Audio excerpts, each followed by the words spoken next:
కూటమి ప్రభుత్వం ఏర్పడి 2 ఏళ్లు పూర్తి కావడానికి ఇంకా 2 నెలల సమయం ఉంది. ఈలోపు ఏపీ రాజకీయాల్లో పెను సంచలనాలు సృష్టించేలా నారా లోకేష్ మార్క్ వ్యూహాలు సిద్ధమయ్యాయన్న గుసగుసలు వినిపిస్తున్నాయి. గతంలో క్షేత్రస్థాయి పోరాటాలతో తన సామర్థ్యం చాటిన లోకేష్ ఇప్పుడు అటు పరిపాలనలోనూ ఇటు ఢిల్లీ స్థాయిలోనూ చక్రం తిప్పడంలోనూ అత్యంత పరిణితి కనబరుస్తున్నారు. ముఖ్యంగా కేంద్ర పెద్దలతో నిరంతరం సంప్రదింపులు జరుపుతూ రాష్ట్రానికి రావాల్సిన నిధులు, ప్రాజెక్టుల విషయంలోనే కాకుండా గత ప్రభుత్వ హయాంలో జరిగిన అవినీతి అక్రమాలపై కేంద్ర దర్యాప్తు సంస్థల నిఘా పెంచడంలోనూ ఆయన కీలక పాత్ర పోషిస్తున్నారు. ఈ ఢిల్లీ లాబియింగ్ వైసీపీ అధినేత జగన్ రెడ్డికి కంటి మీద కునుకు లేకుండా చేస్తోంది. నారా లోకేష్ అనుసరిస్తున్న వ్యూహాలు అటు జగన్ రెడ్డికి ఇటు వైసీపీ శ్రేణులకు అస్సలు అర్థం కావడం లేదు. లోకేష్ వేస్తున్న ప్రతి అడుగులోనూ ఒక రాజకీయ ట్రాప్ ఉంటుంది. ఆ ట్రాప్ లో పడి వైసీపీ నేతలు ప్రతిరోజు సెల్ఫ్ గోల్స్ చేసుకుంటున్నారు. లోకేష్ ఎప్పుడూ నేరుగా విమర్శలు చేయడం కంటే డాక్యుమెంటరీ ఆధారాలతో వ్యవస్థాగతమైన లూప్ హోల్స్ ను బయటపెడుతూ వైసీపీని ఇరకాటంలో పెడుతున్నారు.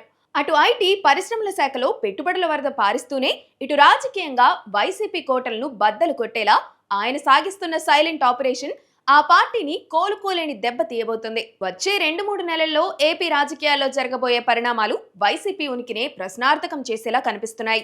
గత ప్రభుత్వ హయాంలో జరిగిన భారీ స్కామ్లు, ముఖ్యంగా మద్యం, ఇసుక, భూ కుంభకోణాలకు సంబంధించిన కీలక పత్రాలు ఇప్పుడు బయటకు వస్తున్నాయి. ఇవన్నీ ఒక క్రమ పద్ధతిలో విచారణ సంస్థలకు చేరుతున్నాయి. ఈ పరిణామాలు కేవలం విమర్శలకే పరిమితం కాకుండా చట్టపరమైన చర్యల దిశగా వేగంగా కదులుతున్నాయి. త్వరలోనే వైసీపీలోని కొందరు కీలక నేతలు చట్టం ముందు నిలబడాల్సిన పరిస్థితి కూడా ఏర్పడబోతుంది. ఇది ఆ పార్టీ క్యాడర్లో ఇప్పటికే తీవ్ర అసహనాన్ని, ఆందోళనను నింపుతుంది.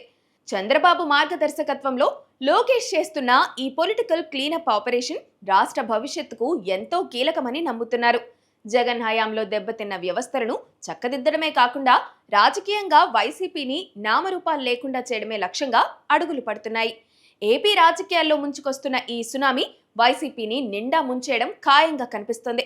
వచ్చే ఎన్నికల నాటికి రాష్ట్రంలో ప్రతిపక్షం పూర్తిగా ప్రజా వ్యతిరేకమని ప్రజల ముందు ఉంచాలని కూటమి వ్యూహం. ఈ 2 నెలల్లో జరగబోయే కీలక పరిణామాలతో ఒక స్పష్టమైన రూపానికి రాబోతోంది రాజధాని.